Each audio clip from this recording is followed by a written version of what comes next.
Hi, எல்லாரும் நல்லா இருக்கீங்களா? இந்த கதையில் என்ன பார்க்க போகிறோம்னா, ஒரு பாசக்கார குடும்பத்தை பற்றி தான் பார்க்க போகிறோம். வாங்க கதைக்குள்ளே போகலாம். ஒரு வசதியான குடும்பத்து பொண்ணு லவ் மேரேஜ் பண்ணிக்கிறாங்க. லவ் மேரேஜ் பண்ணிவிட்டு அன்னையிலேருந்து அவங்க குடும்பத்தை பார்க்கவே இல்லை.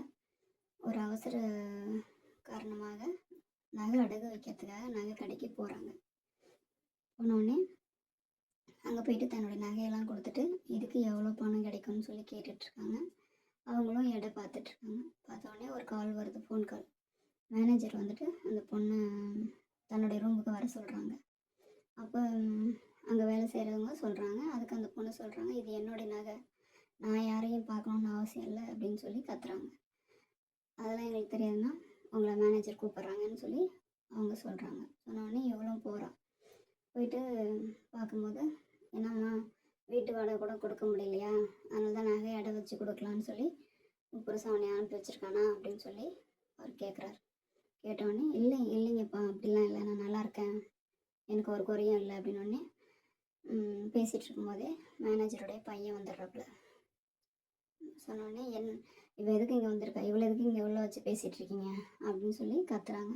கத்துனோடனே என்னம்மா மளிகை ஜாமான் கூட வாங்க முடியலையா, அதனால தான் நகை அடகு வச்சு சாப்பிட்லான்னு வந்திருக்கியான்னு சொல்லி அவங்க அண்ணன் நக்கலாக பேசுகிறாங்க.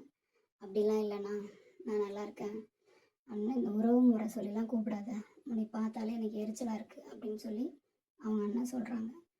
சொன்னோன்னே இல்லைண்ணா, அவருடைய நண்பர் தான் எங்களை நல்லா பார்த்துக்கிறாங்க, அதனால் அவருக்கு இப்போ திடீர்னு ஒரு ஆப்ரேஷன் பண்ணுற மாதிரி இருக்குது, அதனால் எங்களால் முடிஞ்ச உதவியே செய்யலான்னு சொல்லிட்டு அவருக்கு உதவி பண்ணலான்னு தான் இந்த நகையை அடகு வச்சு கொடுக்கலாம் அப்படின்னு தான் நான் வந்தேன்.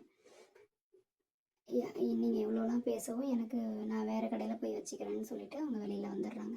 வந்தோடனே அவங்க அப்பா பின்னாடிக்கு கார் எடுத்துகிட்டு வந்து, நெல்லுமா, நான் என்ன செய்யட்டும், உங்கள் அண்ணன் உன் பேச்சை கேட்டாலே, உன் பேரை கேட்டாலே அவன் டென்ஷன் ஆகுறாங்க, வீட்டில் உன்னுடைய பொருள் எதுவுமே இல்லை, எல்லாத்தையும் எரிச்சிட்டான், அப்படியே உன்னை பற்றி பேசணுன்னா ரொம்ப எரிஞ்சு விழுறான், நான் என்ன செய்யட்டும், நான் உங்கள் வீட்டுக்காரை பற்றி நல்லா விசாரிச்சுட்டேன், ரொம்ப நல்ல டைப்பு, எனக்கு நல்லா தெரியும், அதனால் இந்த ஒரு 5 லட்ச ரூபாய் வந்துட்டு செக்கு கொடுக்குறாரு, இதை வந்துட்டு நீ வச்சுக்கோ, உன் செலவுக்கு வச்சுக்கோன்னு சொல்லி கொடுக்குறாரு. இல்லைப்பா வேண்டாம், எனக்கு இந்த பணம், வீட்டில் அப்படி அண்ணா இருக்காங்கன்னா எனக்கு வேண்டாம்னு சொல்லி சொல்கிறேன். இல்லைம்மா, இது என்னுடைய சொந்த பணம், என்னுடைய உழைப்பு, நான் என் பொண்ணுக்கு தரேன்னு சொல்லி அவங்க அப்பா கொடுக்குறாரு.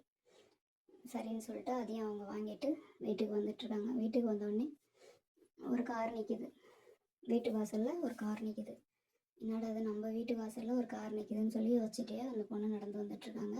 வந்தவுடனே ஜன்னல் வழியாக பார்க்குறாங்க. அவங்க அண்ணா உட்காந்து, என்ன மச்சான், ஏதாவது ஒரு கஷ்டம்னா என்னகிட்ட சொல்ல வேண்டியதானே, நான் தருவேன், என் தங்கச்சிக்கு நான் செய்யாமல் வேறு யாருக்கு செய்ய போகிறேன், இப்படிலாம் இருக்காதீங்க, எந்த ஒரு சூழ்நிலையும் எனக்கு என் தங்கச்சி தான் முக்கியம் அப்படின்னு சொல்லி அவங்க அண்ணன் சொல்லிகிட்டு இருக்கிறத அவங்க தங்கச்சி கேட்டுட்டு ரொம்ப கண்கலங்கி போயிட்டு வந்து 2 பேரும் பாசமாக கட்டி பிடிச்சிக்கிறாங்க. அதனால் ஒரு குடும்பத்தில் ஒருத்தவங்க கஷ்டப்பட்டால் எவ்வளோ ஒருத்தருக்கு ஒருத்தர் ஹெல்ப்பாக இருக்காங்கன்னு சொல்லிட்டு இந்த கதையில் வரும். இந்த கதை பிடிச்சிருந்ததுன்னா சப்ஸ்கிரைப் பண்ணுங்கள், லைக் பண்ணுங்கள். Thank you friends.